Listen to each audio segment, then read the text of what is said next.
தமிழக மின் திட்டங்கள் நிலை பற்றியும் அங்கு உற்பத்தியாகும் மின்சாரத்தின் அளவு பற்றியும் இன்றைய தினத்தில் தினமும் பார்த்து வருகிறோம். அந்த வகையில் தமிழக அனல் மின் நிலையங்களின் நிலை குறித்து ஒரு தொகுப்பாக இப்போது பார்க்கலாம். தமிழ்நாடு உற்பத்தி மற்றும் பகிர்மான கழகத்தின் 4 அனல் மின் நிலையங்கள் இருக்கின்றன. வடசென்னை அனல் மின் நிலையம், எண்ணூர் அனல் மின் நிலையம், மேட்டூர் அனல் மின் நிலையம், தூத்துக்குடி அனல் மின் நிலையம் ஆகியவற்றின் மொத்த உற்பத்தி திறன் 4660 மெகாவாட். ஆனால் தற்போது இவற்றின் மூலம் 2945 மெகாவாட் மட்டுமே மின் உற்பத்தி நடைபெறுகிறது. சுமார் 1715 மெகாவாட் அளவிற்கு இழப்பு ஏற்படுகிறது. இதற்கு உபகரணங்கள் அடிக்கடி பழுதடைவதே பிரதான காரணமாக சொல்லப்படுகிறது. வெளியில் சொல்லக்கூடிய தகவல்கள் எதுவும் உண்மையானது இல்லை. எப்படி என்றால், இப்போது புதிதாக நிர்ணயிக்கப்பட்டிருக்கக்கூடிய அனல் மின் திட்டங்களை எடுத்துக்கொண்டால் கூட பாய்லர் டியூப் பஞ்சர் என்று சொல்லுகிறார்கள். பாய்லர் டியூப் பஞ்சர் என்பது 15 ஆண்டு 20 ஆண்டு ஒரு மின் நிலையம் உபயோகத்தில் இருந்த பின்னர் வரக்கூடிய ஒரு குறைபாடு.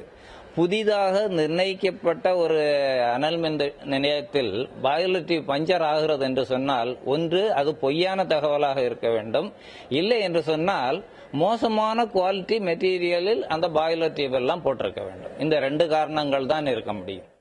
பயன்பாடு அதிகம் இருக்கும் நேரங்களில் தமிழகத்தின் மின் தேவை சுமார் 13,773 மெகாவாட். ஆனால் பல்வேறு மின் திட்டங்கள் மூலம் 12,128 மெகாவாட் மின்சாரம் கிடைக்கிறது. பற்றாக்குறை 1,645 மெகாவாட்டாக இருக்கிறது. அனல் மின் நிலையங்களில் ஏற்படும் இழப்பை சரி செய்தால் பற்றாக்குறையின் பெரும் பகுதி குறையும். அதற்கு அனைத்து தரப்பினரும் இணைந்து செயலாற்ற வேண்டியது அவசியம் என்கின்றனர் அத்துறையைச் சேர்ந்தவர்கள். பொறுப்பில் இருக்கக்கூடிய அலுவலர்கள் அதனை முறையாக திறமையாக நிறைவேற்ற வேண்டியவர்கள் எல்லாம் பொறுப்பற்ற தன்மையில் செயல்பட்டு கொண்டிருக்கிறார்கள். யாருமே இந்த அனல் மின் திட்டங்கள் எல்லாம் திறமையாக செயல்பட வேண்டும் என்ற எண்ணத்தில் செயல்படுவதில்லை. வெளியில் சொல்லக்கூடிய தகவல்கள் எதுவும் உண்மையானது இல்லை. பொதுமக்களுக்கு நன்மை செய்ய வேண்டும், தமிழ்நாட்டில் மின்சாரம் தேவையான அளவு உற்பத்தி செய்ய வேண்டும் என்ற நோக்கத்துடன் உண்மையான ஈடுபாட்டுடன் செயல்பட ஆரம்பித்தால் ஒழிய இதற்கு விடிவு காலம் என்பது கிடையாது.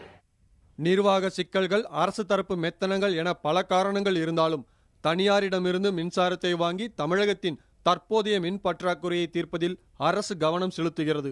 இது எதிர்வரும் கோடைக்கும் தொடரும் என்பதே கள நிலவரம். தனியாரிடமிருந்து மின்சாரம் கொள்முதல் செய்வது என்பது பிரச்சனைக்குரிய தற்காலிக தீர்வாக இருக்கலாமே தவிர மின் பற்றாக்குறையை தீர்ப்பதற்கான நிரந்தர தீர்வாக இருக்க முடியாது.